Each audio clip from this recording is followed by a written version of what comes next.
माननीय सभापती महोदय, या प्रश्नाचं जो उत्तर आहे तो 4 पानी उत्तर या ठिकाणी आलेलं आहे। तेच मी म्हणणार होतो की एवढं उत्तर वाचलं असून सुद्धा प्रश्न निर्माण त्यांच्या मनामध्ये आहे, त्याचं थेट उत्तर मला असं वाटतं की माझ्याही राजकीय जीवनामध्ये इतकं 4 पानी उत्तर मी पहिल्यांदा पाहत आहे। परंतु हे सर्व असताना एशियाटिक सोसायटी ऑफ बॉम्बेचा हा जो न्यास होता, या ठिकाणी एक अध्यक्ष, 4 उपाध्यक्ष, एक मानद सचिव आणि 15 सदस्य आहे आणि अध्यक्ष, उपाध्यक्ष आणि मानद सचिवचा कारकीर्द 2 वर्ष आणि 15 सदस्याची कारकीर्द ही 3 वर्ष आहे। याची एजीएमने याची निवड करायची होती।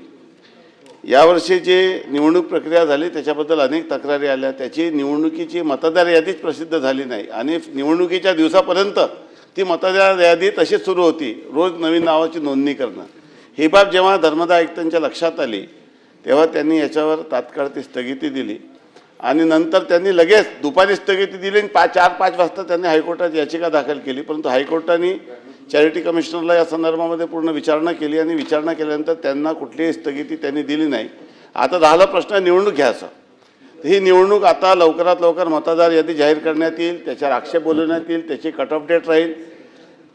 ती पारदर्शक पद्धतीने ते मतदार यादी झाल्यानंतर नव्याने या ठिकाणी निवडणूक घेण्याची कारवाई पुढील 2-3 महिन्यात या ठिकाणी करण्यात येईल आणि या संदर्भामध्ये विस्तृत उत्तर आपण या पूर्णपणे दिलेलं आहे।